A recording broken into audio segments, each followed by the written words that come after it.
There is, but John Spytek, the Las Vegas Raiders GM, said, "I'll take calls." Is there a scenario to you that Fernando Mendoza, they could move off him? It's not a great quarterback draft, but I said this before. If your scouting department thinks Ty Simpson is a late first, early second pick, and you can get a 2 moving down, another 2, because the Raiders already have, multiple 4s, multiple 5s. I could see the Raiders. I mean, I can't see them doing it, but somebody comes up and says, "I'll give you a 2 and a 1 and a."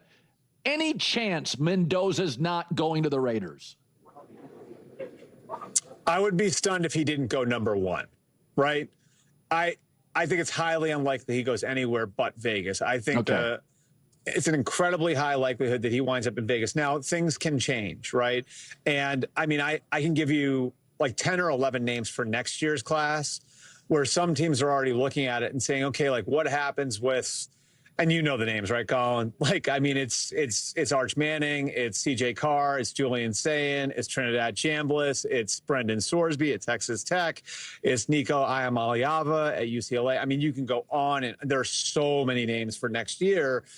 So, like, if the Raiders are offered something that is just completely off the charts, and you say, if you're John Spytek, if you're Tom Brady, if you're Clint Kubiak, this is something we can rebuild our entire roster with. And there's a great quarterback class coming next year.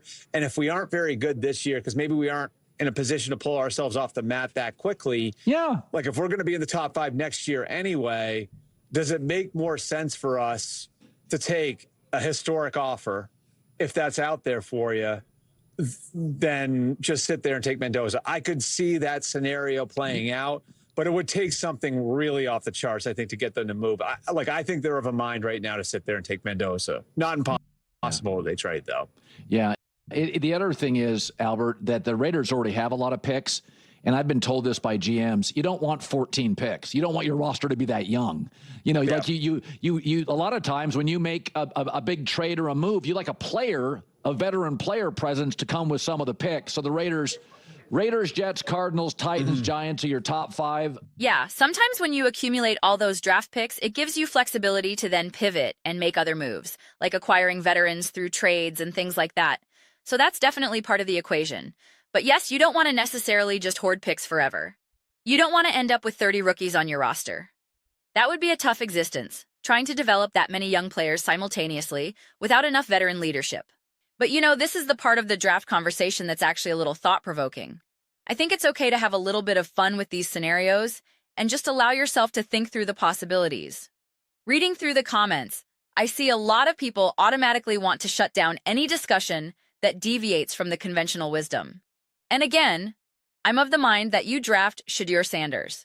Draft Sanders, draft Sanders, draft Sanders. I've made that as loud and clear as possible, right? Like draft Sanders, Sanders, Sanders. And that's what I think the Raiders are ultimately going to end up doing. I'm excited to see what they can build with Pete Carroll and Chip Kelly, and finally start moving in the right direction as an organization. But I think it's still kind of okay to start thinking about alternative scenarios. Like, what does it actually look like if you do give up on drafting Sanders and you're able to get a historic offer, as Albert Breer put it? Now, I don't think you'd actually get some sort of truly historic, never-before-seen offer, but you could still get a great offer, right? A really substantial haul of picks and potentially players. And then it's just like, okay, what does that look like in practice? You could then draft a whole bunch of key position players in this draft, accumulate some extra draft capital for next year, still have your own pick, and now you're positioned to draft someone like Arch Manning the following year, just because that's obviously the most prominent name people are talking about. You draft Arch Manning in 2026, and then there you go, right? Now you're set up. You're in essence, if you forgo Sanders this year, you're putting yourself in a position to potentially dominate both this draft and next year's draft. You'd be able to really stockpile awesome players across the roster and then bring it all together with your franchise quarterback the following year. It's all thought-provoking. It's all interesting to consider. Or maybe you don't even draft a quarterback next year. Maybe you look at the roster you've built and say, we're confident with Malik Willis, right? Kind of like what the Seahawks did, though not in that exact order. But essentially, you're able to build this awesome team through the draft, add a couple strategic free agency moves, and then you sign a quarterback like Sam Darnold in free agency. Boom, there you go. Now you bring it all home with this awesome draft class behind you. You have this young, talented team, a young coaching staff, and you would essentially be doing what the Seahawks just did. The only difference is that you'd be getting your Sam Darnold a couple years earlier in the process, rather than building everything out and then adding the quarterback after you've already done all that foundational work. And I don't think there's always necessarily a right or wrong way to do it. To be clear about the Seahawks situation, that's not what they were originally looking to do. They were looking to keep Geno Smith. They were actively trying to retain Geno Smith, and DK Metcalf for that matter. So that was their plan A. And it worked out well for them, obviously, in the end, but that's why you always have to be able to pivot. You have to be comfortable making decisions that weren't necessarily your first choice. And sometimes your plan B should have been your plan A all along, and you can just pretend that's what you intended. The Seahawks get a lot of credit for getting Sam Darnold and making that work, but the reality is they wanted Geno. They absolutely, positively wanted Geno Smith to be their quarterback. They also get credit for moving on from DK Metcalf, and it's like they wanted DK too. If it was entirely up to them, they would have kept both Geno and DK. That's the honest reality. But they didn't. They got Sam Darnold, moved on from DK Metcalf, and won a Super Bowl. So the way teams sometimes find success isn't always a straight line. It's never a straight line, if we're being honest with ourselves. So to me, it all comes down to how much you trust the franchise making these decisions. How much confidence do you have in their ability to navigate complex situations? That's always been one of my common takes with regards to team building. The example I always like to use is going for it on 4th down. Everyone sees analytics and wants to go for it on 4th and 2 from their own 40, but not everyone should do that. If you have the right players, if you have Josh Allen, Lamar Jackson, Derrick Henry, if you have the right offensive line, then sure, it's less of a risk for you to go for it in those situations. But when you're the Las Vegas Raiders with Geno Smith at quarterback and that offensive line and that coaching staff, maybe you shouldn't be going for it on 4th and 2 from your own 40. You're just not good enough to get away with that consistently. You don't have the personnel to execute successfully at that level of risk. Your defense isn't good enough to take on that burden if you fail to convert. Whereas the Eagles can take those risks because their defense is elite. The Seahawks can because their defense is elite. Context matters. And it's the same way when you're running a team and making personnel decisions. If you are genuinely confident in your evaluations, if you're really confident in the conclusions you draw, then unconventional paths become viable. Like if you know in your heart of hearts, and I'm just using Malik Willis as a reference point here, a clear example. If you truly believe, I can win with Malik Willis, I will have an insane amount of success with him, and we can get that quarterback for like $80 million or something. Then you do it. You trade whatever you need to trade, you build an awesome roster around him, and you go for it. If you trust that evaluation and you have the ability to navigate that path, then that's not necessarily the wrong play. If you don't have that confidence, then you go with what I don't want to call the safer play, but the more straightforward play. The play that technically has a higher probability of success based on conventional thinking. Technically speaking, before we knew Sam Darnold was going to win a Super Bowl and all of that, you could make the argument that it was in Seattle's best interest to say, you know what? If they had the saucy, which they didn't, but if they did, they should draft Caleb Williams or Drake May or Jaden Daniels rather than saying, I see the value in Sam Darnold right now, and we can get him for $100 million. Let's do that. The more straightforward, conventional play would be to draft the rookie. That's what the Vikings did. They said the safer play is J.J. McCarthy on a rookie deal. They drafted him high. They believe he can be a great quarterback, and it's actually more of a risk to pay $100 million for Sam Darnold. But if you know how to evaluate, if you know how to navigate complex situations, and you're convinced that Sam Darnold is the play, not J.J. McCarthy, then you go that route. So it's hard. It's complicated.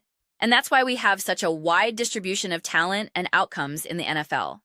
It's why every single year, in any given moment, you feel like any team can win. Because it's really, really hard to get right. It's why Sam Darnold can find himself with the Seattle Seahawks and win a Super Bowl while the Minnesota Vikings don't even make the playoffs. It's why as great as Lamar Jackson is, as great as Josh Allen is, as great as Joe Burrow is, they haven't won a Super Bowl yet.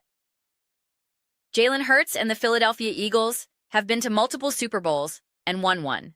And yet most people, unless you're an Eagles fan or a Jalen Hurts fan, would pick those other quarterbacks over him. But Jalen's a Super Bowl MVP. So this stuff is hard, this stuff is complicated, and that's why I think it's totally fair game to let your mind wander a little bit in these types of conversations. Just try to figure out what the various options are, what makes sense in different scenarios. Again, I'm on the record saying you draft Shadir Sanders. You draft Sanders, you draft Sanders, you draft Sanders, and you start building that way. But if you have the feeling that next year's draft is truly legit and special, that changes the calculation. I will say this, and I'll end here. That's exactly what they said about this draft. I remember last year covering the draft conversations. I think that was actually the first time I was really locked into the draft discussion in a serious way, and everyone kept saying that this year's quarterback class was weak. Last year, people were saying Shadir Sanders, Jackson Dart, not really high on Cam Ward. Yeah, he's the #1 overall pick, but not really elite, blah, blah, blah. The narrative was all about next year's class. Colin Cowherd kept talking about that too. He kept using the Rams as a reference point. That's why they moved on from Stafford when they did. They were more confident about next year's draft than this year's because they're going to need a Stafford replacement eventually, and it's not in this draft. The next draft was supposed to have an incredibly deep quarterback class. And now, where are we right now? We're hearing that there may only be one quarterback drafted in the first round overall. People are saying that if Shadir Sanders was in Caleb Williams' draft class, he would be like the 5th or 6th quarterback taken. And it's like, wait a second, I thought this was supposed to be one of the best quarterback drafts in years. And now they're saying, well, no, next year is going to be the truly great quarterback class. And it's just like, who really knows? I'm not saying it will or it won't be deep. I'm never going to pretend like I can predict with any degree of accuracy when a draft class is going to be deep or when all the quarterbacks are going to be awesome. I very much prefer to wait until the moment is right in front of me. I wait until everyone starts saying that next year's draft is supposed to be great with all the quarterbacks, and then I don't try to guess today. I will wait until essentially February or March of that year, when I can really look at the prospects and evaluate how I feel about them. That's what I did with Caleb Williams, Jaden Daniels, Drake May, etc. I wasn't trying to predict 2 years out. I wasn't trying to project that far ahead. I said, nope, let me look at what's right in my face right now. If you try to go too far into the future, I just think it's too hard to get right. I really do. And that was the problem with evaluations, sometimes, because people also go too far into the past. That's what they did with Bo Nix. They kept saying, well, look what he did when he was 19 years old. And I was like, I don't care what he did when he was 19. I don't care what he did when he was 20. What did he do this past year? What has his evolution been? Show me the growth. What he did as a freshman means nothing to me at this point. Absolutely, positively nothing. A lot of times, if you want to know how to evaluate a quarterback, look at what they're doing right in front of your face right now. Don't go too far into the past, and don't try to predict too far into the future. It's a bit of a juggling act. It's a delicate balance. But those are just my thoughts. I'd absolutely love to hear yours. What do you guys all think about the possibility that the Las Vegas Raiders could make a move involving Shadir Sanders? Maybe trading the pick or going in a different direction? Let me know your thoughts. I read every single comment, so whether you agree with me or disagree with me, either way, let's get some discussions going. Let's get into some debates. But ultimately, let's just have some fun with it. And please do consider subscribing to the channel. We're building an amazing community here, and I absolutely love seeing you be a part of it. I want to build something that we all genuinely feel connected to, something that we're really excited to be part of. I think we're well on our way to doing that. Please don't forget to give this video a thumbs up, as it really does help with visibility and the algorithm. Thank you so much.